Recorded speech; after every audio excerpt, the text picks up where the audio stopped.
Hello बच्चों, welcome to my YouTube channel logical treat.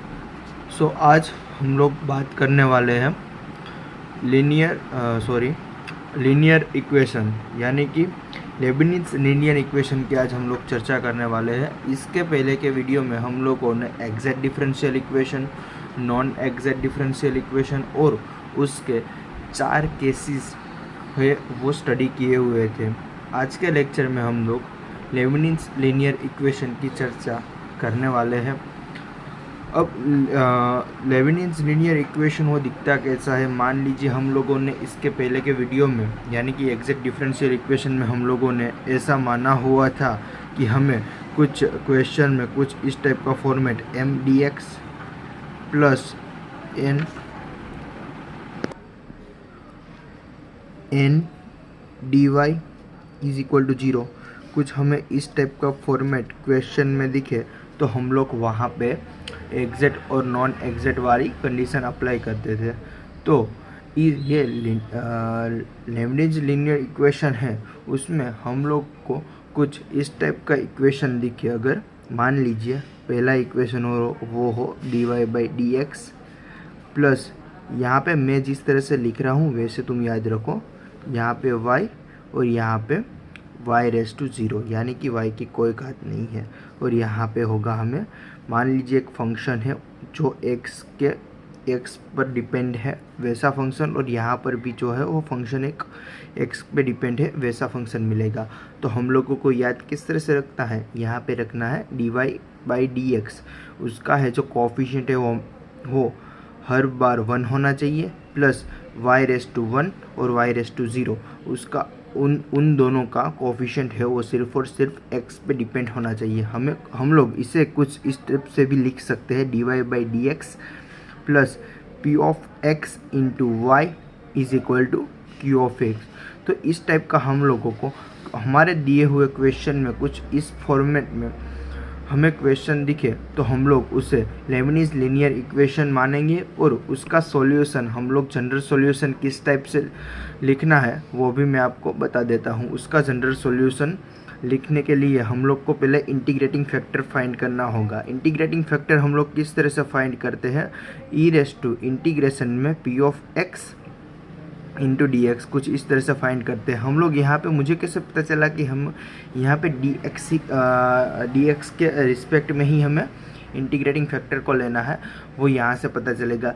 जिसका भी आपका पी एक्स का जो भी हो फंक्शन वो किस पे डिपेंड है, यानी कि वो एक्स पे डिपेंड है तो यहाँ पे आपको डी एक्स लेना है, यहाँ पे वो वाई पे डिपेंड होगा तो यहाँ पे आपको डी वाई लेना हो। और यहाँ आप लोगों को यह कैसे पता चलेगा कि ये x पे डिपेंड है या y पे डिपेंड है, अगर मान लीजिए यहाँ पे D Y by D X दिया हुआ है तो यहाँ पे हम लोग ऐसा मानेंगे कि यहाँ पे y है और यहाँ पे y रेस टू 0। अगर मान लीजिए यहाँ पे D X by D Y दिया हुआ होगा तो यहाँ पे p ऑफ y आ जाता और y पे डिपेंडेंट हो जाता। उसका भी हम लोग के साथ ही साथ में चर्चा कर लेते हैं। चलो, हमें कुछ इस टाइप का इक्वेशन दिया हुआ है, D X upon D Y plus यहाँ पे x है तो यहाँ पे क्या आना चाहिए, x की 1 घात, और यहाँ पे आना चाहिए x की 0 घात। ठीक है, यहाँ पे जो हमें p ऑफ फंक्शन मिलेगा जो हमें उसको हमने नाम दिया है p। ठीक है, वो y पे डिपेंडेंट है तो यहाँ पे p ऑफ y मिलना चाहिए और यहाँ पे q ऑफ y मिलना चाहिए। ठीक है, तो यहाँ पे देखो D X by D Y plus p of y into X is equal to q of y को हम लोग इस इक्वेशन को कुछ इस टाइप से भी लिख सकते हैं।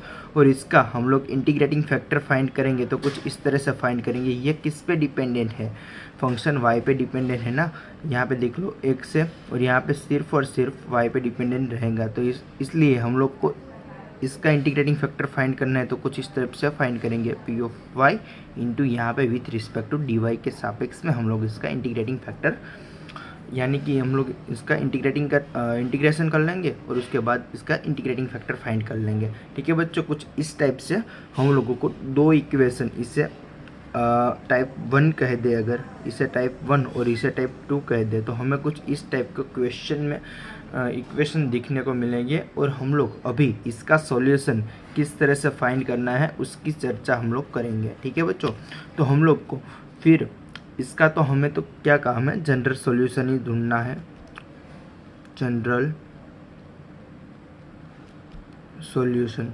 इसका जनरल सॉल्यूशन बच्चों कुछ इस टाइप से होगा। ये केस 1 की मैं चर्चा कर रहा हूँ, तो यहाँ पे आपको दिखना है। और इसका मैं जिस तरह से आपको याद रखा रहा हूँ, यानी कि मैं जिस तरह से आपको बोल रहा हूँ उस टाइप से ही आप लोग याद रखना, तो आपको याद रखने में भी कोई दिक्कत नहीं आएगी। हमें यहाँ पे दिया हुआ फंक्शन है, उसका हम लोग को पहले देखना। डिफरेंशियल इक्वेशन हमें इस टाइप का इक्वेशन दिया होगा, रेडी, ठीक है बच्चों। तो यहाँ पे dy/dx दिया हुआ है, तो पहले न्यूमिनेटर में क्या आया, y आया। तो हमें यहाँ पे इस टाइप से याद रखना कि y into integrating factor is equal to integration में q of x into integrating factor into यहाँ पे q ऑफ x है वो किसका है, x का फंक्शन है, यानी कि हमें dx के सापेक्ष में उसका इंटीग्रेशन करना है, इन दोनों को मल्टीपल करके इंटीग्रेटिंग करना है, और प्लस यहाँ पे c आ जाएगा, ठीक है।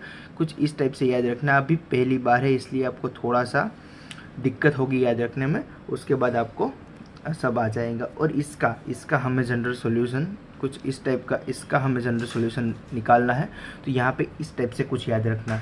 यहाँ पे न्यूमरेटर में क्या है, dx/dy है, तो न्यूमरेटर में x है, तो यहाँ पे क्या होगा x इंटू इंटीग्रेटिंग फैक्टर। पर यहाँ पे इंटीग्रेटिंग फैक्टर ये वाला नहीं आएगा, यहाँ पे इंटीग्रेटिंग फैक्टर ये वाला आएगा, ठीक है। x into integrating factor is equal to integration में q of y into integrating factor.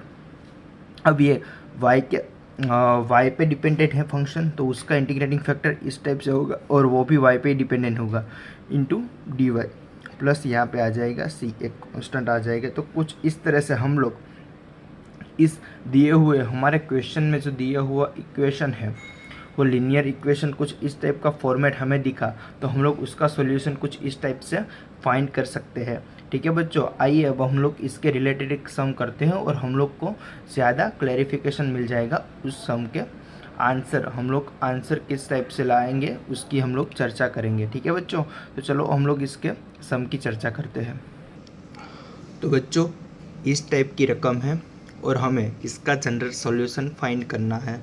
तो अब हम लोग पहले क्या देखेंगे कि ये हमें दिया हुआ इक्वेशन है वो पहले इसके पहले के लेक्चर में, यानी कि एग्जैक्ट और नॉन एग्जैक्ट डिफरेंशियल इक्वेशन वाला जो फॉर्मेट था mdx plus ndy is equal to 0, उसकी कंपैरिजन हम लोग करेंगे। तो वैसा तो यह दिख नहीं रहा है, यानी कि इसे हम लोग इस तरह से बना सकते हैं, बट वो अगर तुम बनाना चाहोगे तो वो बहुत लेंदी हो जाएगा। उसका भी सॉल्यूशन मिलेगा, तो हम लोग यहाँ पे जो फाइंड करेंगे वही सॉल्यूशन आपको उसमें भी मिलेगा, बट वो मेथड है वो बहुत ही लेंदी हो जाएगी। इसलिए हम लोगों ने ये शॉर्टकट मेथड है वो अप्लाई करना बेटर समझ के रखा हुआ है।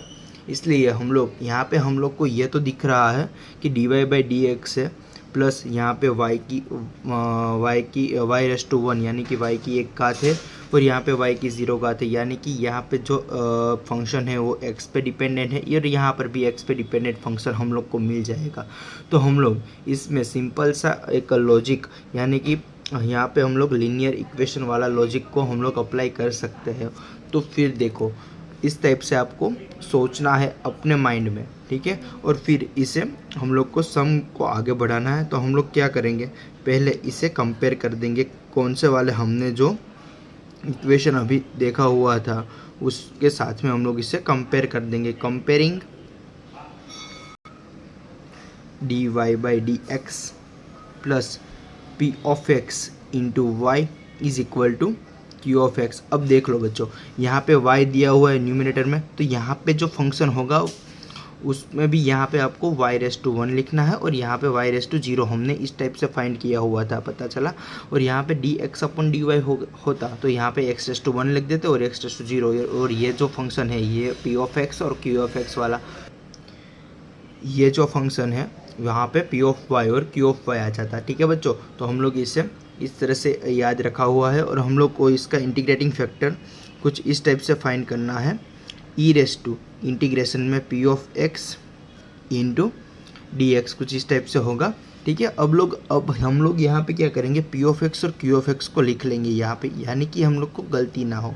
यहाँ पे p ऑफ x क्या है, जो y का जो कोफिशिएंट है वो है, तो y का कोफिशिएंट क्या है 1/x², ये वाला है, और q ऑफ x है हमारा वो है कुछ क्यू ऑफ एक्स है जो y⁻0 का कोफिशिएंट है और वो भी इक्वल टू के इस तरफ से, तो वो वाला हो जाएगा इक्वेशन हमारा 6 इंटू e⁻1/x। अगर मान लीजिए कि ये इक्वेशन है वो इक्वल टू के आपको इस टाइप से दिया हुआ है और x इक्वल टू 0 लिखा हुआ है, तो हम लोग को पहले इक्वल टू के इस टाइप से जो जो डिपेंडेंट y पे डिपेंडेंट नहीं है उसे हम लोग को लेकर आना है और उसके बाद हम लोग उसे क्यू ऑफ एक्स लिखेंगे। ठीक है बच्चों, और यहाँ पे आपको एग्ज़ाम में भी वो आपकी वो भूल ना हो, वो भी आप ध्यान रखना। ठीक है, चलो अब यहाँ पे हम लोग इसका इंटीग्रेटिंग फैक्टर पहले फाइंड कर लेते हैं और यहाँ पे हो जाएगा 1/x² इंटू डी एक्स। ठीक है, तो इसका 1/x² का इंटीग्रेशन होता है -1/x, वो तो आपको पता ही है 1/x, प्लस यहाँ पे c भी कांस्टेंट आता है, पर वो मैं नहीं लिख रहा हूँ क्योंकि मैंने जनरल सॉल्यूशन में कांस्टेंट पहले से ही रख दिया है, इसलिए मैं यहाँ पे नहीं लिख रहा हूँ। अगर आप लिखेंगे तो भी आपका रॉन्ग नहीं होगा। ठीक है बच्चों, यहाँ पे हम लोग को कुछ इस टाइप का इंटीग्रेटिंग फैक्टर मिल गया। ये मेथड है ना बहुत ही सिंपलेस्ट मेथड है और इस मेथड से हम लोग आसानी से इसका सॉल्यूशन भी फाइंड कर सकते हैं।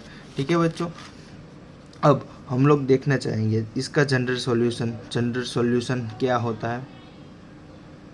जनरल सॉल्यूशन, यहाँ पे हम लोग को जनरल सॉल्यूशन जब भी लिखना हो ना, तब हम लोग पहले यहाँ पे फंक्शन पे नज़र एक बार कर लेके, यहाँ पे न्यूमरेटर में हम लोग को y दिया हुआ है, तो हम लोग इसका जनरल सॉल्यूशन कुछ इस टाइप से लिखेंगे y इंटू इंटीग्रेटिंग फैक्टर। ठीक है बच्चों, y into integrating factor is equal to integration में q ऑफ x, यानी कि यहाँ पे p ऑफ x नहीं आएगा, यहाँ पे आ जाएगा q ऑफ x इंटू फिर से इंटीग्रेटिंग फैक्टर इंटू, अब यहाँ पे q ऑफ x है यानी कि वो x पे डिपेंडेंट है, तो यहाँ पे हम लोग कर लेंगे dx प्लस यहाँ पे आ जाएगा कॉमन कांस्टेंट। ठीक है बच्चों, अब हम लोग यहाँ पे हमारे पास जो डेटा है वो सिंपली यहाँ पे पुट करते हैं, तो हमें y वो तो ऐसे ही रहेगा। इंटीग्रेटिंग फैक्टर हम लोगों ने अभी फाइंड किया है, वो था e⁻1/x। ठीक है, is equal to q of x हमारा था बच्चों 6 इंटू e⁻1/x। ठीक है, 6 इंटू e⁻1/x और हमारा इंटीग्रेटिंग फैक्टर वो था फिर से e⁻1/x into dx plus c। ठीक है, अब हम लोग इसका थोड़ा सा हम लोग इसे इजी बना देते हैं। e⁻x is equal to integration में 6 तो एक कॉन्स्टेंट है तो 6 बार आ जाएगा, और यहाँ पे मान लीजिए यहाँ पे बेस है वो मल्टीप्लाई में है, तो और वो बेस है वो इक्वल है, तो हम लोग घात का क्या करते हैं सरवाला, यानी कि हम लोग उसे समेशन बोलेंगे। ठीक है, 1/x प्लस आएगा और यहाँ पे -1/x into dx plus c। यहाँ पे देखते हैं, चलो e⁻1/x is equal to 6 into integration में यहाँ पे आ जाएगा 0 इंटू dx प्लस c। यहाँ पे y into e⁻1/x is equal to 6, यहाँ इंटीग्रेशन में e⁻0 एनीथिंग ⁻0 आपकी क्या हो जाएगा, वो 1 हो जाएगा प्लस c।